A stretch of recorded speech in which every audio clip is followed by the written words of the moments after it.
beautiful divinity in a body, I am so pleased to see you.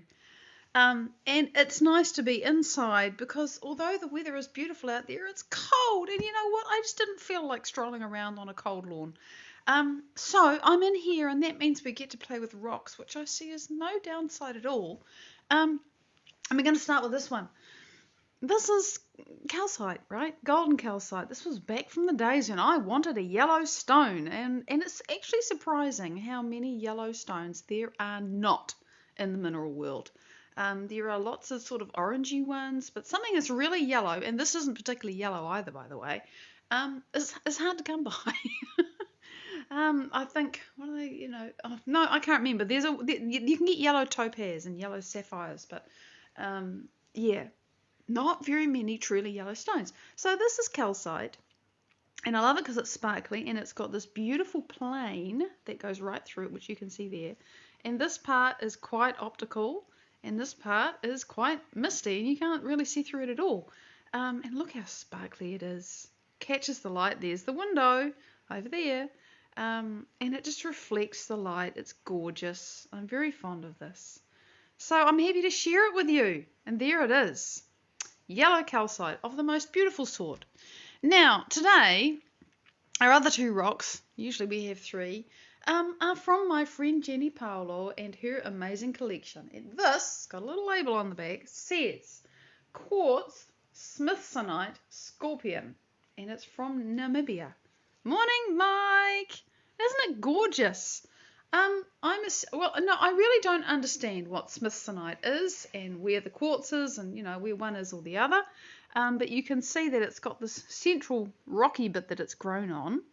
And it is blue. It reminds me a bit in colour of blue lace agate. And it's just very pretty. Very pretty. So there it is. Smithsonite. I've got a feeling that Smithsonite is one of those metamorphic stones which happens after something else. So whether there was Smithsonite that then got changed into quartz or the other way around, I don't know. But it's a mystery to me because I haven't done the research. Jenny would know. Now this fantastic thing also has a label on it, and it is chrysocolla and malachite from Congo. And isn't it amazing? Obviously, there's a copper mine there because that's where that's what makes this blue and green. There's different forms of copper. And look, there's this vein running through it of something blue. It's just glorious. There's the back. And I'm really enjoying the fact that the camera on my relatively new phone gives wonderful detail. At least it does to me. It shows a little bit too much of the detail of my face, but it shows the rocks beautifully. So there you go. Those are our rocks for the day. And I love starting with something beautiful because it helps us to elevate our state. And that's always good because if you want to take on new information, you need to feel safe enough to learn. If you are busy running away from a lion, then it's not a time to learn. It's a time to run away from a lion. The brain actually has to be going slowly enough as in not an emergency mode to be able to lay down new memories. Who knew? That's neuroscience for you. So today I decided I wanted to talk about doubt. I can't remember where the thought came from. I mean, I can remember that it came from one of you said something, and when I thought about it, it was about doubt. It was about uncertainty. It was about doubting yourself. And I thought, well, what is the deal with doubt? And the deal with being uncertain about anything, or feeling divided, feeling ambivalent, feeling I've got a choice to make, and I really don't know what to do, right?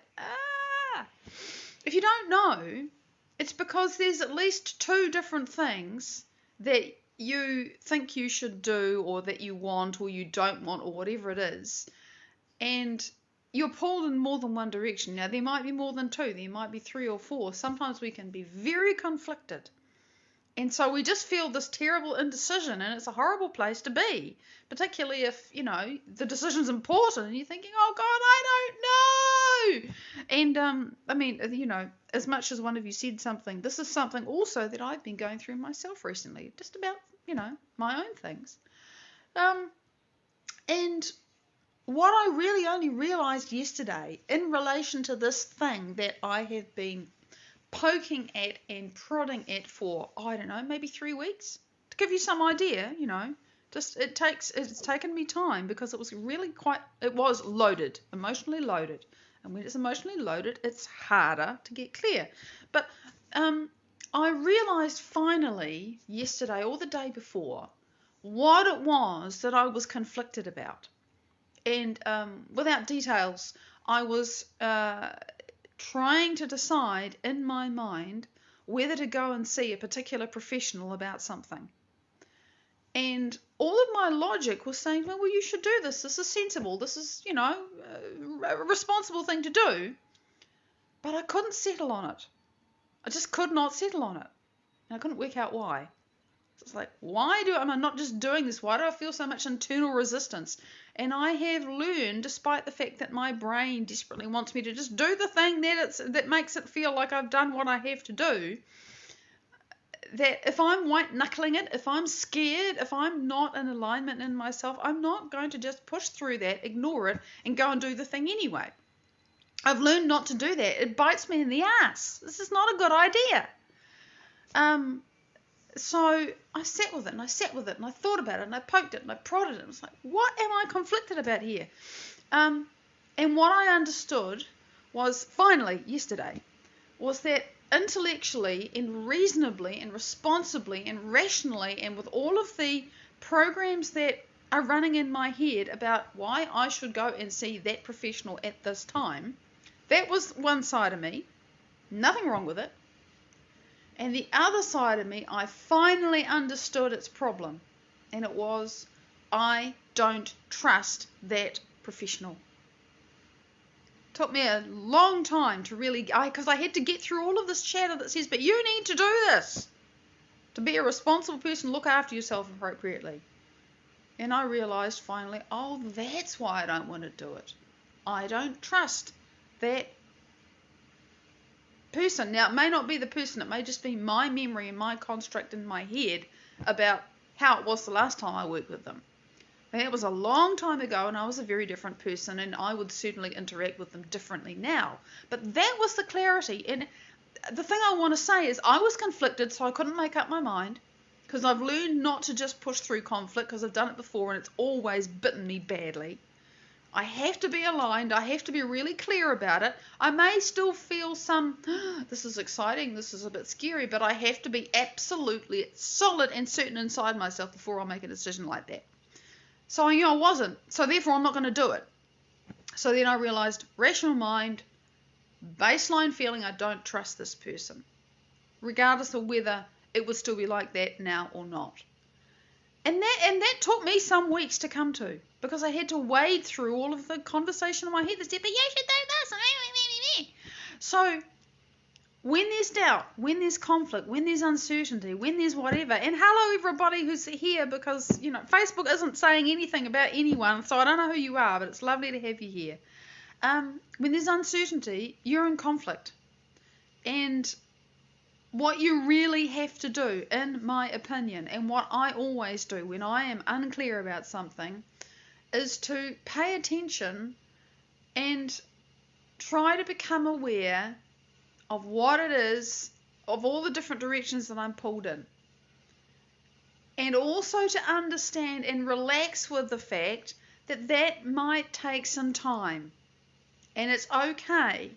And there's a thing that goes on when you're doing that. And this was totally what was going on in my head. Because I was feeling this resistance, right? Strong resistance to this very sensible, logical, rational, reasonable, responsible thing. And all the time, really all the time that I was thinking, no, I don't want to, no, I just can't settle on it. I was thinking, am I in denial? Am I just resisting something that I find fearful? Am I being irresponsible? Am I feeling this resistance because I'm full of stuff that I need to overcome and I need to get on and do this? Or am I feeling this resistance because there really is something that I need to understand and recognize and, get from this? And that's a tussle internally, because you wonder whether you're bullshitting yourself or whether actually there's a real reason why you're not feeling okay about it. And again, I want to say it's all right if it takes some time to get clear about what that is, because I didn't know that for a while, because there was so much chatter in my head and so much internal pressure and really so much fear in me about the thing that I've been facing. And I actually had to overcome the fear and move through it, which took me some time, before I could reach this clarity. Because when you're fearful, all you know really is that you're scared and you can't find the clarity in yourself about what it is you really do and don't want.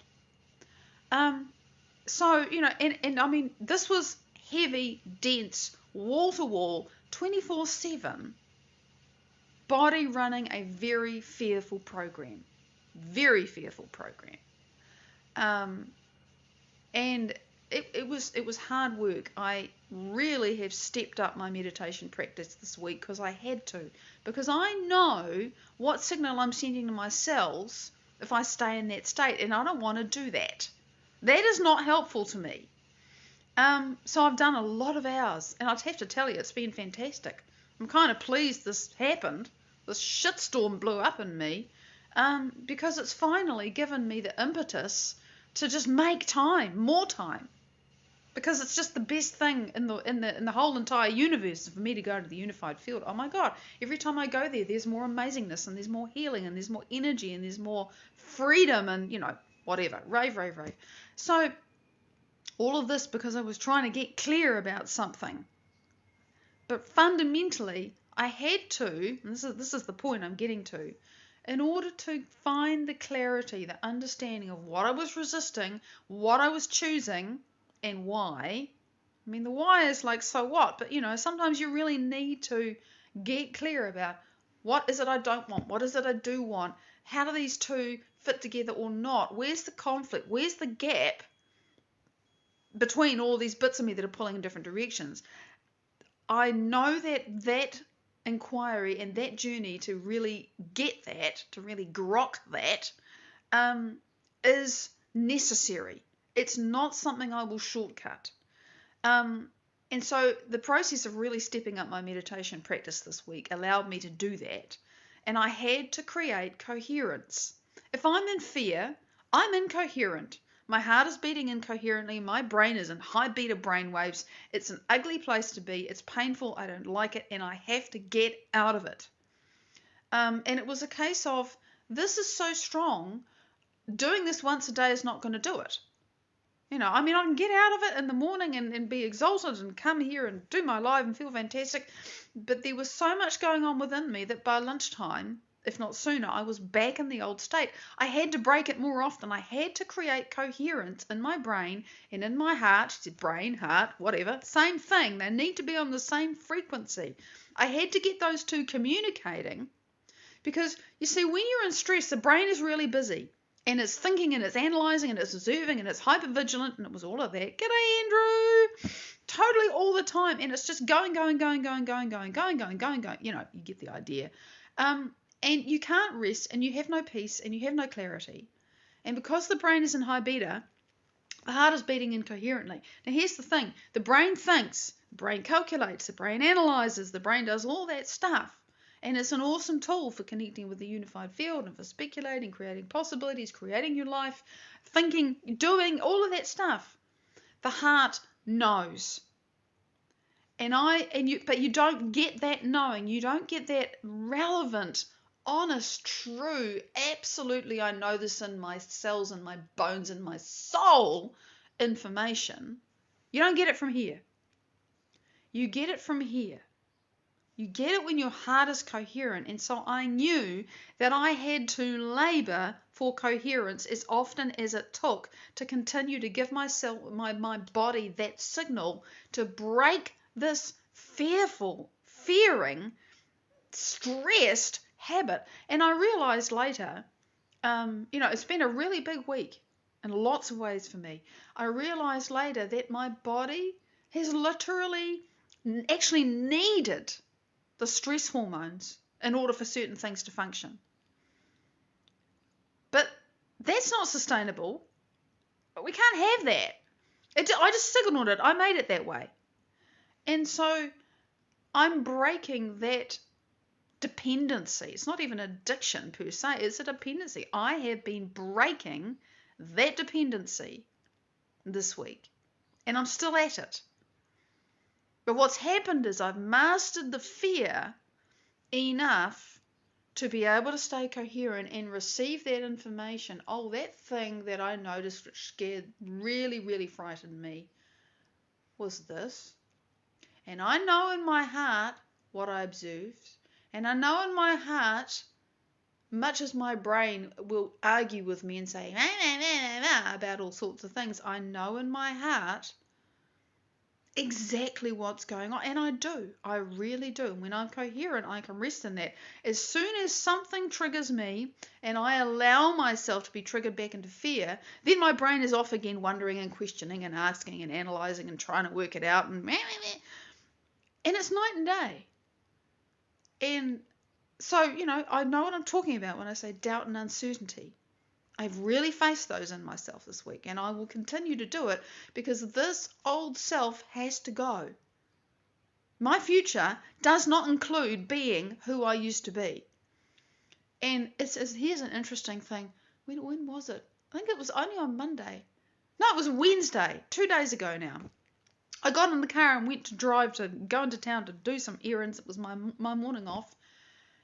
And it felt really unfamiliar getting into the car and driving. And I thought, gee, I'm a really different person since the last time I drove this car. And that was Friday, I think. So last Friday, a week ago, from last Friday to 2 days back, it's like I didn't recognize myself. So, profound change. So I suppose this is a little bit of a Maddie update. But moving out of the stress that keeps us in the lack of clarity and the uncertainty and into coherence, coming into your heart, doing that thing that I rave about so much because it works. Although, it may not be a magic wand kind of working, because if you're like me and your heart was actually fortified, you used to say it was frozen. No, it was fortified for lots of reasons. And it's taken me a long time to learn to open my heart. It's taken me a long time to develop the skill of generating elevated emotions. I'm only just beginning to get quite decent at that.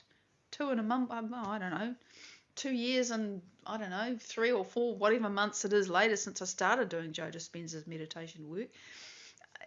It's worth the effort to me because it's setting me free.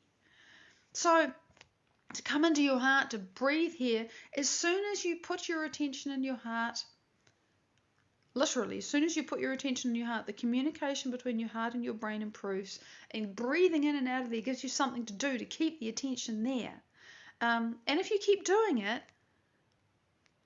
and you keep practicing it, and more than once, you have to keep coming back to this. You have to keep rehearsing. You have to keep remembering the state of being that you want to be in. It gets easier to stay coherent, to slow down your brain. And I'm not really talking about how I do that. That's not my topic today. But it gets easier then to know what you know, without your brain saying, oh, but what about this and that conflict of, am I kidding myself? Am I telling myself lies? How do I know this isn't just me? How do I know this knowing that I feel in here isn't just my imagination? That's how you know. As you get into your heart and you create heart coherence, and then you know. And I do. I really do. And it totally strikes me as humorous, the way that I can be in meditation, I can be connected to the unified field, I can have amazing downloads of energy, feel all sorts of stuff in my body, come out of my meditation, open my eyes, get into my day, something happens and kapow! I get jolted out of it, sometimes very powerfully. And of course for me then, the challenge is, well, how long am I going to allow that to carry on? How soon can I come back? That's my my dedication, my practice, my process, my what I do now, because I so understand that with every thought, with every intention, with every moment of my day, I'm signaling my cells to do and be something. So who am I being right now? Because that's what I'm creating. And the crazy understanding that, you know, in my 5-dimensional creation that I'm working on, I started off wanting to create money. I started off wanting to fix my house. I started off wanting to even create healing. But what I really understand now is if I am being the person who has all that and it's done and it's finished, and I don't even think about that thing that's still going on my body, but I don't even think about it because I am being the person that's gone. That is sending the signal to my cells right now that that's how it is. And if I can keep on being that person who doesn't even think about it because it's no longer a thing, and I can be behaving like that person. I was listening to Dr. Joe live yesterday while I was doing yoga. And, he was talking about exactly this. You do your creation in 5D and here it is, but in 3D I've still got to go and do some steps. And I thought, hang on a minute, what's the step that I need to do? What can I do practically in 3 dimensions now to be that person that I am to more be that person that I am desiring to be in my life? Hi, Holly! This person who's healed, this person who doesn't even think about the thing. And I thought, oh, what that means is that when that thought starts to circle in my brain, I need to do this. I just need every time, I need to do this. I thought, oh, okay. So off I went and I did it. Because the thought started to circle in my brain. I thought, no, now I know what to do. It comes down to really specific stuff. So we have to get clear about our conflict, one way or another. And I mean analysis paralysis. I mean tuning in, listening, and thinking, I'm pulled in this direction. I'm pulled in that direction. Where's the gap? What's the thing that's really bothering me about this? And then realize that the only way that I know to really get clear is to find coherence, create coherence. And when your heart is coherent, you will know. That's it. So, it's Friday. It's been an amazing, amazing week for me. And hopefully for you too. Big love. Look out for the resonant replays over the weekend, and I will see you Sunday, Monday. Until then, bye-bye.